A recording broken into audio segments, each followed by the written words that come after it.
अस्सलाम वालेकुम रहमतुल्लाहि व बरकातुहू। आज का जो हमारा SLOI 3.2 है और इसका सब टॉपिक जो सा है वो 3.2.4 है। State the law of conservation of momentum. ये नॉलेज में आता है, इसलिए इसकी सिर्फ डेफिनेशन और डेली लाइफ के एग्जांपल्स का आपको पता होना चाहिए।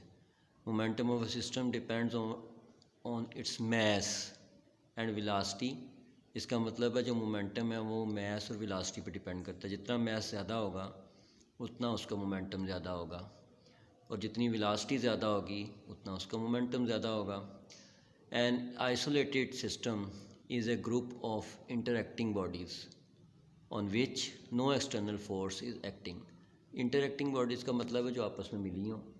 तो जो ग्रुप दो या दो से ज़्यादा जो बॉडीज़ होती हैं वो जो मिलती हैं, आमतौर पे दो बॉडीज़ लेते हैं, ये ग्रुप बनाते हैं। Isolated system is a group, यानी एक ऐसा ग्रुप होता है इंटरनेटिक बॉडी का जिसके ऊपर एक्सटर्नल फोर्स जो सी है वो एक्ट नहीं करती, यानी कि बाहर से कोई फोर्स एक्ट नहीं कर रही होगी।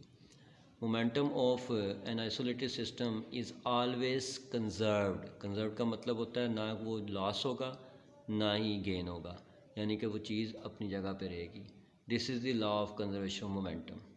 It states that the momentum of an isolated system of two or more than two interacting bodies remain constant। दो या दो से ज़्यादा बॉडीज़ जो आपस में इंटरेक्ट हो रही हों, मिल रही हों, उनका जो सा मोमेंटम है वो कांस्टेंट रहता है, यानी कि ना ही लॉस होता है और ना ही गेन होता है, और वो एक जैसा रहता है, पहले हो या बाद में हो। इसके बाद फिर अगला SL आता है 3.2.5। इसमें हम डिफ्रेंशिएट करेंगे इलास्टिक और इन इलास्टिक कुलियन को।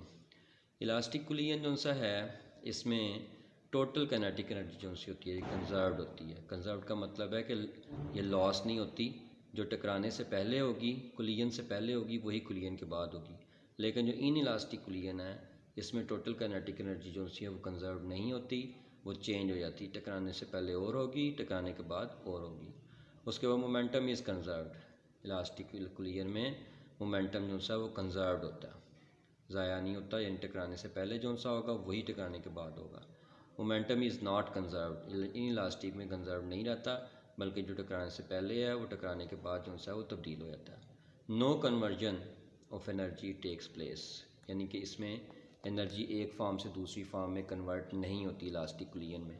लेकिन जो इन इलास्टिक कुलियन है इसमें दूसरी फॉर्म में तब्दील हो सकती है। जिस तरह से नाइस ये जो सा लाइट हो गई, इसी तरह से हीट हो गई, इस तरह से और बहुत सारी एनर्जीज में कन्वर्ट हो सकती है। Highly unlikely in the rest world as there is almost always a change in energy, यानी कि इसमें एनर्जी जो सी होती है वो चेंज होती रहती है। ठीक है, यानी कि आप तो कह सकते हैं कि ज़्यादातर जो सा है हाईली अनलाइकली, यानी कि जो दुनिया में वो वाक़यात हो रहे हैं वो ज़्यादातर जो सा है वो दुनिया में आपको नज़र नहीं आएंगे इलास्टिक कुलियन के। स्विंगिंग बॉल और space craft flying near A swinging balls are a spacecraft flying near a planet but not getting affecting by its gravity in the end, यानी कि जो ये जिस तरह प्लैनेट मूव कर रहे हैं इसके ऊपर ग्रेविटी असर तो करती है, लेकिन इतनी ज़्यादा नहीं करती कि उनकी मोशन जो सी है वो डिस्टर्ब हो, इसलिए उसमें जो इलास्टिक कुलियन है वो पाई जाती है।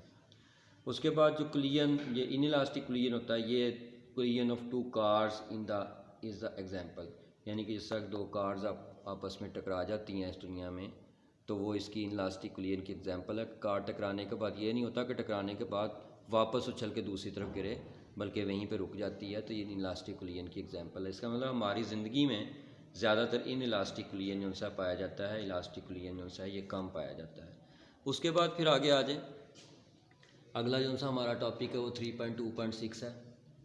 इसमें ये है कि हम जो प्रिंसिपल ऑफ कंजर्वेशन मोमेंटम है जो पीछे अभी पढ़ के आए हैं कि टकराने से पहले और टकराने के बाद का जो मोमेंटम है वो सेम रहता है, उसकी हम डेरिवेशन करेंगे।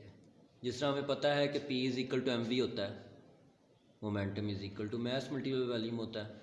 अगर इसी फार्मूले को हम यूज़ करें तो कुलियन से पहले, यानी कुलियन के टकराने से पहले जो मोमेंटम होगा P, वो m1 के लिए वो होगा p1 is equal to m1u1। हम पहले ये दो जो सी ये पिक्चर बनाई है इसको डिस्कस कर लेते हैं। जिस तरह से ये देखें, ये पिक्चर है तो इसमें ये m2 है, ये m1 है। इसकी वेलोसिटी जो सी है u1 है, इसकी वेलोसिटी u2 है। टकराने से पहले इनकी वेलोसिटी u1 u2 होगी, और जब टकरा जाएंगे तो उसकी वेलोसिटी v1 और v2 ले लेंगे।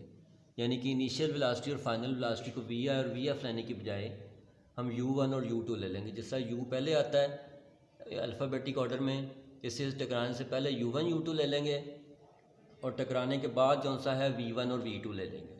तो जब पहले जो सा टकराने से पहले है मैस m1 और उसका वेलोसिटी u1, मैस m2 और उसकी वेलोसिटी u2, जब टकरा जाते हैं तो उसके बाद इसकी वेलोसिटी v1 हो जाती है और इसकी वेलोसिटी v2 हो जाती है। तो अगर देखा जाए तो इसका मोमेंटम जो सा m1 का होगा टकराने से पहले m1 u1 होगा और इसका m2 u2 होगा, इसका m1 v1 होगा और इसका m2 v2 होगा। ठीक है, इसको हम यहाँ पे अब अप्लाई करेंगे कि जो सा मैस m1 है उसका हो जाएगा मोमेंटम टकराने से पहले m1 u1 और m2 का हो जाएगा m2 u2, और जब टकरा जाएंगे ये आपस में तो फिर मैस जो सा हो जाएगा m1 का, वो मोमेंट जो m1 का मोमेंटम होगा वो होगा p1 is equal to m1 u1 और दूसरे का m2 का होगा p2 is equal to m2 v2। अगर इसको हम प्रिंसिपल ऑफ मोमेंट में अप्लाई करें तो ये हो जाएगा momentum before collision is equal to momentum after collision. तो m1 u1 plus m2 u2 is equal to m1 v1 plus m2 v2। तो ये वो वाला फार्मूला है जो कि हमारा आता है प्रिंसिपल, और ये जो सा आपका लॉ ऑफ कंजर्वेशन मोमेंटम का है कि टकराने से पहले और टकराने के बाद जो सा मोमेंटम है वो सेम रहता है। अगर इसी को हम एक एग्जांपल के ऊपर अप्लाई करें, गन और बुलेट की एग्जांपल पे, जिस तरह एक गन है और एक हमारे पास बुलेट है, हमने उसको फायर करना है।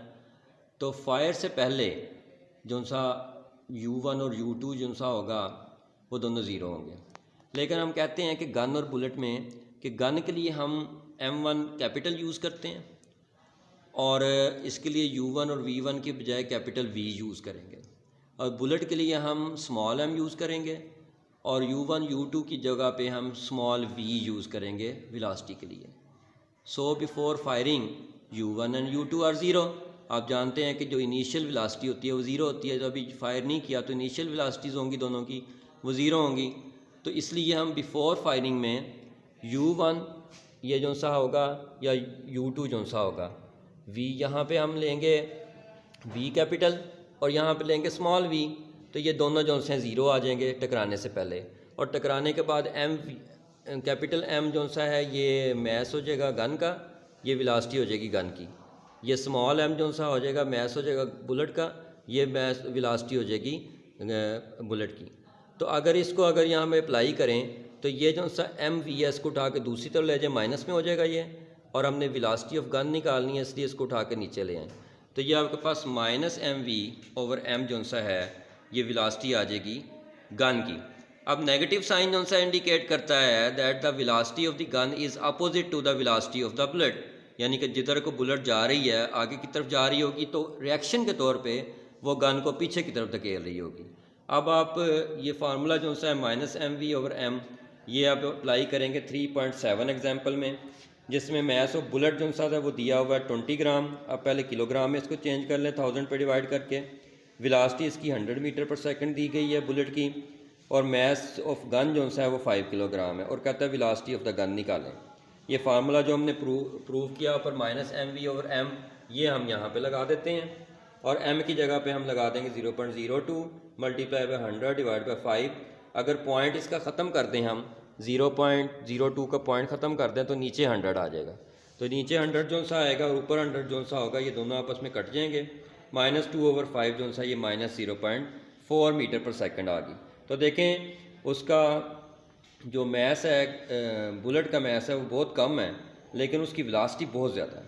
लेकिन जो सा मैस ऑफ गन है वो बहुत ज़्यादा है, लेकिन उसकी वेलोसिटी बहुत कम है। अगर गन की वेलोसिटी भी बहुत ज़्यादा हो तो जब वो पीछे की तरफ जर्क देगी तो इंसान जो सा है या कोई भी जो गन चला रहा होगा उसका कंधा उतर सकता है या उसको चोट लग सकती है। इसलिए गन की वेलोसिटी जो सी है वो कम होती है रिएक्शन के तौर पे। तो negative sign shows that the gun moves to the backward direction opposite to the motion of the bullet with velocity 0.4 metre पर सेकेंड। तो ये हमारे पास न्यूमेरिकल है जो कि आपका कोलिजन का न्यूमेरिकल है, जिसमें हमने प्रिंसिपल ऑफ मोमेंट जो सा है वो लगाया है। और इस तरह से ये हमारा पूरा टॉपिक जो सा है ये कवर हो जाता है। इसमें हमने देखा कि हमने सबसे पहले कवर किया कि 3.2.4 क्या है, लॉ ऑफ कंजर्वेशन मोमेंटम पहले कवर किया। फिर उसके बाद इलास्टिक कोलिजन की डिफ्रेंशिएट किया, उनको क्या होते हैं। फिर जो सा प्रिंसिपल मोमेंट जो सा हमने पीछे डेफिनेशन लिखी थी उसको हमने एप्लीकेशन के तौर पर यानी कि उसमें उसको प्रूव भी किया और फिर उसका एक न्यूमेरिकल भी जो सा सॉल्व किया। तो ये आपके पास आज का टॉपिक था। Best of luck. किसी को कोई बात पूछनी हो तो रब्ता कर सकता है। अस्सलाम वालेकुम वरहमतुल्लाहि वबरकातुहू।